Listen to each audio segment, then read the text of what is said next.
ഇപ്പൊ ഷറഫ് ചെയ്യുന്ന റോളുകൾ ഇപ്പം പറയുന്ന പോലെ ചൂസ് ചെയ്ത് പിക്ക് ചെയ്യുന്നതായിരിക്കണമെന്നില്ല. ഇപ്പൊ വരുന്നത് ചിലപ്പോൾ തേടിയെടുക്കുന്നതാണല്ലോ. ഇപ്പൊ പ്രൊഡ്യൂസർ ആകുമ്പോൾ നമുക്ക് അപ്പർ ഹാൻഡ് ഉണ്ട്. എനിക്ക് കാണുന്ന ഒരു സിനിമ അല്ലെങ്കിൽ എന്റെ ഒരു വിഷനിൽ എനിക്ക് ആ സിനിമ ചെയ്തെടുക്കാന്നുള്ളത് അതും ഇതിന്റെ ഭാഗമായിട്ട് ഉണ്ടാവുന്നുണ്ട്. ഈ പടം എടുത്തപ്പോ ഈ സിനിമ എടുത്തപ്പോ എനിക്ക് കുറച്ച് നാളായിട്ട് മിസ് ചെയ്യുന്ന സിനിമകൾ എനിക്ക് ഇതിലേക്ക് കൊണ്ടുവരണം. മലയാള സിനിമയിൽ നമ്മൾ ഭയങ്കരമായ ഒരു ക്വാളിറ്റി സൈഡിൽ പോയിക്കൊണ്ടിരിക്കുകയാണ്. റിയലിസ്റ്റിക് സ്റ്റോറീസും അല്ലെങ്കിൽ വളരെ ഇതായിട്ട് കാണുന്ന സിനിമകളൊക്കെ നോക്കി പഠിക്കുന്ന പോലെ ഒരു റിയാലിറ്റിയിൽ നമ്മൾ പോയിക്കൊണ്ടിരിക്കുക. പക്ഷെ നമ്മളെ തനത് മലയാള സിനിമയിൽ ഉണ്ടായിരുന്ന ഒരു പഴയ തിയേറ്റർ ഫിൽ ചെയ്തുകൊണ്ടിരുന്ന ഒരു കൈൻഡ് ഓഫ് സിനിമകൾ, ഒരു എന്റർടൈനർ എന്ന് പറയുന്ന ഒരു കോമഡി ഫൺ കോമിക് പടം, ഒരു നോ ബ്രെയിനർ എന്നൊക്കെ പറയുന്നത്, മാഡ് റേസ് അല്ലെങ്കിൽ ഒരു പ്രാന്ത് വട്ടുപടം, തലച്ചോറ് പുറത്തു വെച്ചിട്ട് ഇറങ്ങിയാൽ മതി എന്നുള്ളതാണ് നമ്മള് കേറിയ മതി എന്നാണ് നമ്മൾ പറയുന്നത്. ആ ഐറ്റമാണ് ട്രൈ ചെയ്തേക്കുന്നത്. അപ്പോൾ അങ്ങനെ ഒരു സിനിമ നമ്മൾ ട്രൈ ചെയ്യുമ്പോൾ ഇപ്പോൾ ഓഡിയൻസ് എങ്ങനെയാണ് അതിലേക്ക് വരുന്നത് എന്ന് അറിയുന്നതിന്റെ അല്ലെങ്കിൽ അറിയാനുള്ള ആങ്സൈറ്റി അല്ലെങ്കിൽ ആകാംക്ഷ നമ്മുടെ ഉള്ളിൽ എവിടെയോ ഉണ്ട്. ആൻഡ് ഇപ്പം ജയ് ഈ പടം കൊണ്ടുവരുമ്പോഴേ ഈ കോമഡി ട്രാക്കിൽ പടങ്ങൾ എഴുതുന്നത് എത്രമാത്രം പാടാണ്. കാരണം തിരക്കഥാകൃത്തുകൾ പറയുന്നത് കേട്ടിട്ടുണ്ട് ഭയങ്കര പാടാണ് ഹ്യൂമർ. കാരണം ത്രില്ലർ പടങ്ങളൊക്കെ ഇപ്പോൾ ചിലപ്പോൾ ത്രില്ലറൊക്കെ വർക്കായില്ലെങ്കിൽ നമുക്ക് BGM ഒക്കെ ഇട്ട് അഡ്ജസ്റ്റ് ചെയ്യാം. ഈ ഹ്യൂമർ പാളിപ്പോയി കഴിഞ്ഞാൽ പ്രശ്നമെന്ന് പലരും പറയുന്നത് കേട്ടിട്ടുണ്ട്. അത് ഈ റൈറ്റിംഗ് പ്രോസസ്സിൽ എങ്ങനെയാണ്? ഈ ബേസിക്കലി ഞാൻ അതിൽ വിശ്വസിക്കുന്ന എനിക്ക് എന്നെ വ്യക്തിപരമായിട്ട് എനിക്ക് എഴുതാൻ എളുപ്പം ഹ്യൂമറാണ്. എന്ന് വെച്ചാൽ ഞാൻ കൂടുതൽ കാണുന്നത് ഹ്യൂമർ പടങ്ങളാണ്. നമ്മൾ ഇന്ററാക്ട് ചെയ്യുമ്പോൾ എന്നെ കണ്ടാൽ ഭയങ്കര സീരിയസ് ആയിട്ട് തോന്നുന്നു. ഇന്ററാക്ട് ചെയ്യുമ്പോൾ വളരെ ഫണ്ണി ആയിട്ട് നമ്മുടെ ഫ്രണ്ട്സിനിടയിൽ നമ്മൾ പണ്ട് തൊട്ടേ അങ്ങനെ ഒരു സർക്കിളിൽ വളർന്ന ആളാണ്.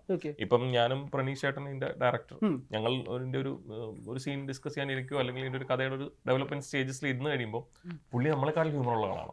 പുള്ളി ഭയങ്കരമായി ബേസ് ലൈനിൽ ഭയങ്കരമായി വ്യക്തിപരമായി എന്തെങ്കിലും ഒരു കൗണ്ടർ പറഞ്ഞാൽ തിരിച്ചു പറയുന്ന ആളാണ്. അപ്പൊ അങ്ങനെ ഒരാളുടെ ബേസിക് നേച്ചറിൽ ഹ്യൂമർ ഉണ്ടാവും. അപ്പൊ ഈ ഹ്യൂമർ ബേസിക് നേച്ചറുള്ള ഒരാൾക്ക് ഒരു കഥ കിട്ടിയാൽ, ബേസിക്കലി ഈ ഷർഫൊക്കെ പറഞ്ഞിട്ടൊരു എന്റർടൈനർ കഥ, എന്താ ഈ പറയുന്നത്, നമുക്ക് ബ്രെയിൻ പുറത്ത് വെച്ചോ എന്നൊരു സ്വാതന്ത്ര്യം ആദ്യമേ നമ്മൾ എഴുതുമ്പോൾ ഉണ്ടെങ്കിൽ നമുക്ക് നന്നായി ഹ്യൂമർ ഉണ്ടാക്കാൻ പറ്റും. അപ്പൊ അത് ഇപ്പൊ മധുരമനോഹരത്തിൽ നമ്മൾ യൂസ് ചെയ്യുന്ന ഒരു റിയലിസ്റ്റിക്കിൽ നിന്നുകൊണ്ട് അതിൽ തന്നെ നമ്മൾ കാണുന്ന ചുറ്റുപാടിൽ നിന്നുകൊണ്ടുള്ളൊരു ഹ്യൂമറാണ്. ഇപ്പം പ്രെഡിക്റ്റീവിൽ നമ്മൾ ചിലപ്പോൾ എല്ലാ ക്യാരക്ടേഴ്സും റിയലിസ്റ്റിക്കിൽ അതുപോലെ കാണുന്നവരാണോന്നില്ല. ഇപ്പൊ ഗണ്ണ് പിടിച്ച് നടക്കുന്ന ഒരു ഗ്യാങ്സ്റ്റർ ഒന്നും ഇതിൽ കാണണമെന്നില്ല. പക്ഷെങ്കിൽ നമ്മൾ ഈ പറയുന്ന അതിലും നമ്മൾ കണ്ടിട്ടുള്ള സിനിമകൾ ഒരുപാട് അത് കണ്ടിട്ടുണ്ട്. അപ്പം നമുക്ക് അതിൽ നിന്നും എന്ത് ചെയ്യാൻ പറ്റും? ഈ ഹ്യൂമർ സൈഡിൽ പോകണം, അങ്ങനെ എന്ത് ഹ്യൂമർ ഉണ്ടാക്കാൻ പറ്റും. ഇപ്പം ഞങ്ങൾ തന്നെ മൂന്നാമതൊരു സിനിമ കൂടെ ചെയ്ത് കഴിഞ്ഞ ദിവസമാണ് അനൗൺസ് ചെയ്തത്. ഷൂട്ട് കഴിഞ്ഞു. മധുവിധു. അതെ, അപ്പോൾ അതും ഹ്യൂമർ പടമാണ്. അതും ഫാമിലി ഹ്യൂമർ പടമാണ്, എന്റർടൈനറാണ്. അപ്പോൾ പെഡിക്റ്റീവിനെ സംബന്ധിച്ചോളം എന്ത് എഴുതാനുള്ള ഫ്രീഡം ഉണ്ട്. അപ്പോൾ കാരണം പ്രൊഡ്യൂസർ നമ്മളൊന്നിനും തടഞ്ഞു നിർത്തുന്നില്ല. ഞാൻ 10 പേര് നമ്മളെ അടിക്കാൻ വരുന്ന നമ്മൾ എഴുതി കുഴപ്പമില്ല 100 പേര് വന്നോട്ടാ എന്ന് പറയുന്ന ഒരു ധൈര്യം ഉണ്ടല്ലോ. വിഷ്വൽ ഇച്ചിലൂടെ ഇങ്ങനെ ചെയ്താൽ നന്നാവും. അപ്പൊ ഇന്ന ആർട്ടിസ്റ്റിന് കാരണം നമുക്ക് ഇച്ചിലൂടെ വലിയ ആളെ നോക്കാം. അത് ചെറിയ റോളിന് പോലും നമുക്ക് അത്യാവശ്യം ആളെ വിളിച്ചു നോക്കണം, വരുന്നെങ്കിൽ വരട്ടെ, നിങ്ങൾ ഒരു കഥ പറ എന്ന് നമ്മൾക്ക് സപ്പോർട്ട് ചെയ്യുന്ന, അതിന്റെ ഒരു ഫിനാൻഷ്യൽ കൺസ്ട്രെയിൻ നോക്കാതെ നമ്മൾ സപ്പോർട്ട് ചെയ്യുന്ന ഒരു പ്രൊഡ്യൂസർ ഉള്ളപ്പോൾ ഉറപ്പായിട്ട് ഔട്ട്കം വരും. ഞാൻ ഇന്നാലും ഷർഫിക്കോട് പറഞ്ഞൊരു കാര്യമുണ്ട്, അതൊരു പബ്ലിക് പ്ലാറ്റ്ഫോമിൽ പറയാണ്. ഞങ്ങൾ മധുരമനോഹര സമയത്ത് ഞാനും ഐഷേട്ടും സ്റ്റെഫിയും ഷർഫയ്ക്ക് വേണ്ടി, ഷർഫക്ക് ഓൺബോർഡ് ആയാലും, ഷർഫക്ക് ഓൺബോർഡ് ആയതിനു ശേഷം ഞങ്ങൾ പ്രൊഡ്യൂസർ പിച്ചിങ് ചെയ്തിട്ടുണ്ട്. അന്ന് നമുക്ക് ആ സിനിമയ്ക്ക് ഒരു ബഡ്ജറ്റ് ഉണ്ട്, വളരെ ചെറിയ ബഡ്ജറ്റാണ് അന്നത്തെ സാഹചര്യത്തിൽ, 3 വർഷം മുന്നാണ്. അന്ന് നമ്മൾ കൊടുത്തൊരു ബഡ്ജറ്റിൽ അന്ന് നമുക്ക് പല പ്രൊഡ്യൂസർമാരടുത്ത് പോയിട്ടാണ് ഞങ്ങൾക്ക് B3 പോലെ നല്ല ബാനർ വന്നു, ഞങ്ങൾ ആ പടം ചെയ്തു.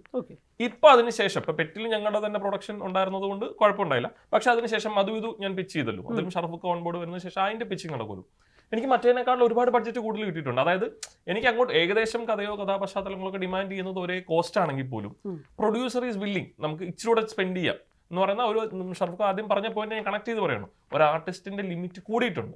മുമ്പേ ചേട്ടനാണെങ്കിലും ചോദിച്ചില്ല എത്രത്തോളം കൂടുന്നുണ്ട്, ഒരു ഭയങ്കരമായ ബഡ്ജറ്റിലേക്ക് നമ്മൾ പോകുന്നില്ലെങ്കിൽ പോലും ഒരു ആർട്ടിസ്റ്റിന്റെ ബഡ്ജറ്റ് ഗ്രാജുവലി കൂടുന്നത് ഞാൻ വ്യക്തിപരമായി കാണുന്നുണ്ട്. നമ്മുടെ സുഹൃത്താണ്, ഒരു ആർട്ടിസ്റ്റാണ്, നമ്മൾ അയാൾക്ക് വേണ്ടി തന്നെ ഞാൻ പല വർഷങ്ങളിൽ കഴിഞ്ഞ 4 വർഷങ്ങൾ എഴുതിയപ്പോൾ എങ്ങനെയാണ് ഇതിന് ബഡ്ജറ്റിന്റെ ഒരു സംസാരം വരുന്നത് നമ്മൾ കാണുന്നുണ്ട്. അതൊരു ഭയങ്കര ബ്ലെസ്സിംഗ് ആണ്.